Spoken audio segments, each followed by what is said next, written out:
আমি রেমা, আর আমার নতুন একটি ভিডিওতে তোমাদের অনেক অনেক ওয়েলকাম। তো আজকে হলো স্যাটারডে, আর ঘড়িতে এখন বাজে 12টার মতো। তো 11:30টার সময় আমরা আমাদের বাড়ি থেকে রওনা হয়েছি গাড়ি নিয়ে। তো আমরা যাচ্ছি আহমেদাবাদের রতন পোল বলে একটি জায়গা, যেটি কলকাতার যেরকম বড় বাজার হয় ঠিক সেরকম, মানে ওখানে প্রচুর মানে শপিং ডেস্টিনেশন অবশ্যই, কিন্তু ওরকম না যে ব্র্যান্ডেড বিভিন্ন দোকান, মানে কোনো মল এরকম নয়। অনেক দোকান রয়েছে যেখানে মানুষের ওয়েডিং হোক বা পার্টি ওয়্যার হোক, এরকম টাইপের নানান জিনিস ওখানে পাওয়া যায়। তো সেখানে কিছু কেনাকাটা করতে রোহান আর মেয়ের জন্য যাচ্ছি। কারণ একটু ছোট্ট করে ব্রিফ করি, আমরা জানুয়ারি মাসে কলকাতা যাব, কারণ কলকাতায় বাড়িতে বিয়ে লেগেছে। বিয়ে বলতে রোহানের নিজের বোনের বিয়ে। তো সেই হিসাবে তার জন্য তো একটা কেনাকাটা থাকে।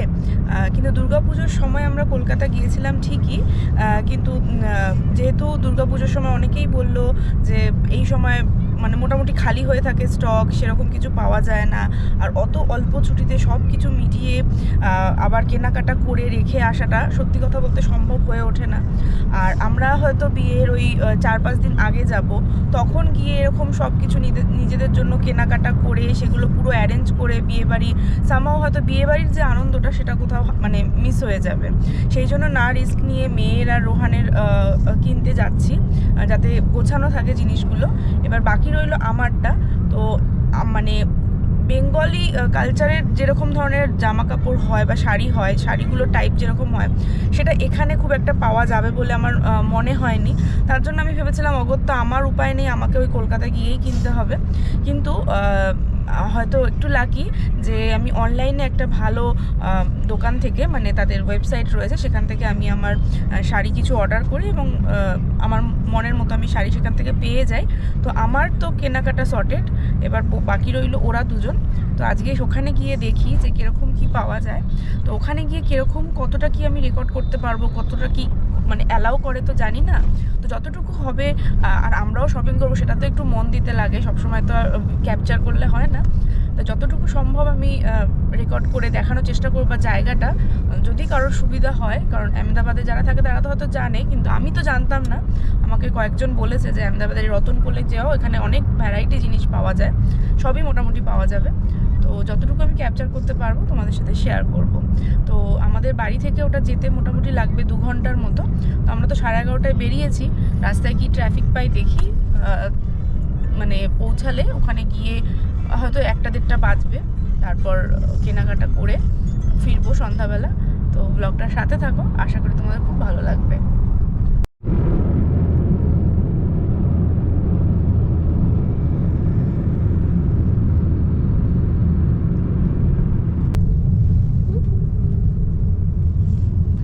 বেশ ভালোই দূর আছে, দেখো এখনও দেখাচ্ছে 47 মিনিটস লেফট রতন পোলের যে জায়গাটা যাচ্ছে সেখানে পৌঁছাতে। তো আমাদের ওখানে পৌঁছাতে পৌঁছাতে মোটামুটি 1টার মতো বেজে গিয়েছিল। কিন্তু ওখানে পৌঁছানোর পর যে সমস্যাটা হয় সেটা হচ্ছে গাড়ি রাখার একদমই জায়গার খুব অসুবিধা। মানে তোমরা যদি কেউ গাড়ি নিয়ে যাও, রতনপোল মার্কেটের ওখানে কিন্তু গাড়ি রাখার কোনো জায়গা নেই। তার অনেকটা আগে একটা পার্কিং প্লট আছে, আর তারও অনেক আগে একটি পার্কিং প্লট রয়েছে বড়। কিন্তু আমাদের কপালটা এতটাই খারাপ ছিল, যেহেতু এটা ওয়েডিং সিজন চলছে, তার উপর একটা উইকেন্ড, তার জন্য সব পার্কিং প্লটও একদম ফুল হয়ে গিয়েছিল। তার ফলে আমাদের পার্কিং গাড়িটাকে রাখা নিয়ে খুব সমস্যা হয়, প্রায় আধা ঘন্টার মতো এদিক ওদিক ঘুরি, তারপর একটি জায়গায় রেখে লোককে বলে আসি, এবং তারপর সেখান থেকে আমরা অটো করে আমরা রতনপোল মার্কেট পৌঁছে যাই। তো রতনপোল মার্কেটে অটোতে নিয়েছিল 30 টাকার মতো, আর যেখানে গাড়ি রেখেছিলাম সেখান থেকে ওই 7-8 মিনিট লেগেছিল। তো এইটা হচ্ছে রতনপোল মার্কেট, এটা হচ্ছে ক্লোদিং একটা ডেস্টিনেশন, বিশেষ করে বিয়ে বাড়ি পার্টির জন্য একদম পারফেক্ট। তবে এখানে যেহেতু মানুষ বেশি লেহেঙ্গা চলি এসব পরে থাকে, তাই চারিদিকে লেহেঙ্গার দোকান আর শেরওয়ানির দোকান প্রচুর। এমন আর কিছু দোকান আছে যেখানে শুধুমাত্র লেডিসদেরই জিনিস পাওয়া যায়, সেটাই বেশি, জেন্টসদের দোকানটা কম। আর আমরা খুঁজছিলাম রোহানের জন্য, তাই প্রথমে একটি দোকানে ঢুকি।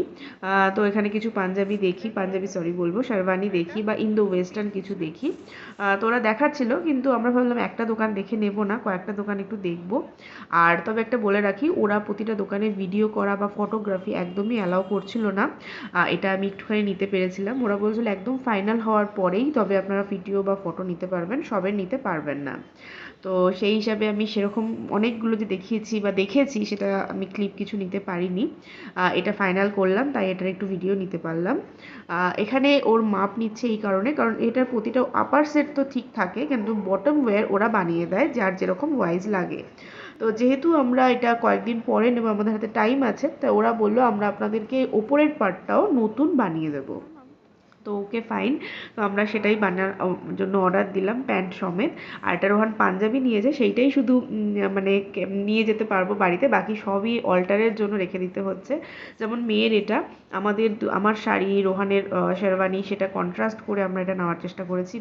মেয়েরও দুটো নিয়েছি, একটা ওই যে হারাম প্যান্টগুলো হয় না ওরকম, মানে ধুতি ধুতি টাইপের না, কি বলে ওটাকে, পালাজো প্যান্ট হয় ওরকম টাইপের, আর একটা এরকম লেহেঙ্গা চলি। তো এটাও অল্টার করতে দিয়ে দিলাম। তো ওরা বলল যে অ্যাড্রেস লিখে দিলে ওরা বাড়ির অ্যাড্রেসে পাঠিয়ে দেয়। 150-200 টাকা এরকম কিছু ডেলিভারি চার্জ নেয়। তো আমরা বললাম যদি আমরা আসি তাহলে আপনাদেরকে বললে আপনারা পাঠিয়ে দেবেন, আর যদি আসি তাহলে আমরা ডিসেম্বরের মধ্যে একদিন এসে আমরা আমাদের জিনিস নিয়ে যাব স্লিপ দেখিয়ে। তো এই হাতে দেখছো একটা প্লাস্টিক, ওটাতে শুধু রোহানের গায়ে হলুদের পাঞ্জাবিটাই রয়েছে, বাকি সব কিছুই আমরা মানে অল্টারে দিয়ে আসলাম, বা কিছু জিনিস বানিয়ে দেবে, তো সেটা দিতে কয়েকদিন সময় লাগবে। তো এই হচ্ছে রতনপুর মার্কেট। ভেতরটা দেখো, চারিদিকে শুধু এরকম ন্যারো লেন, এখানে গাড়ি ঘোড়া একদমই ঢোকা অ্যালাউ নয়। আর চারিদিকে শুধু এরকম দোকান রয়েছে, একদম মানে বিয়েবাড়ির সিজনে আসলে খুব ভালো লাগে, আর ভালোও লাগছিল কেনাকাটা করতে। এটা আরেকটা দোকানে ঢুকি, এইটা হচ্ছে রেমান্ডের কিছু ফ্র্যাঞ্চাইজি রয়েছে, এখানে শপ রয়েছে। তো রোহানের যেহেতু একটা শেরওয়ানি নিয়েছি যা ওয়েডিংয়ের বিয়ের জন্য, আর একটা গায়ে হলুদের পাঞ্জাবি নিয়েছি, আর একটা যেটা হচ্ছে সেটা একটা ব্লেজার, ওর একটাও মানে সেরকম অনেকগুলো পুরনো হয়ে গিয়েছে, তার জন্য একটা ব্লেজার বানাতে দেবো। তো সেটা আমরা ভাবলাম রেমান্ডের একদম মানে কাপড় কেটে বানাতে দেবো, ওয়েস্ট কোট প্যান্ট সব সমেত। তো সেটারই এখানে মাপ দিতে আসলাম, আর ওর এত ভ্যারাইটি কাপড় দেখাচ্ছিলো, আর এক্ষেত্রেও সেম, ওরা সবটা ভিডিও দিতে চাইছিল না। তো এই ফ্যাব্রিকটা আমরা পছন্দ করি, তো এইটারই ওপরে ব্লেজার হবে, আর প্যান্টটা এরকম কিছু খাকি কালারের। তো এটাও বানাতে দিলাম। তো এটাও মানে আমরা মোট কথা খালি হাতে বাড়ি ফিরেছি, অথচ কিনেছি অনেক কিছুই, কারণ সবগুলোই বাড়িতে দেবে ডেলিভারি, বা আমরা যদি যাই আহমেদাবাদে রতনপুর থেকে নিয়ে আসবো এই 20-25 তারিখের দিকে। তো এই ছিল আমার হচ্ছে একটা কেনাকাটার একটা ছোট্ট ভিডিও। তারপর তো একটু খিদে তো পায়, বাড়ি ফেরার পথে আমরা একটুখানি স্ন্যাক্স খাই, তো একটু বার্গার কিংয়ে এসেছিলাম। তো ভিডিও এখানে শেষ করছি, যদি ভালো লাগে লাইক করো। সবাই খুব ভালো থাকবেন, সুস্থ থাকবেন, আর আমরা কী কী জিনিস কিনলাম সেগুলো প্রপার ভিডিও, আমার শাড়ি, মেয়ের জামা, সব কিছু আমি অন্য একটি ব্লগে তোমাদের সাথে শেয়ার করব। থ্যাংক ইউ ফর ওয়াচিং, এখানে বলবো টাটা।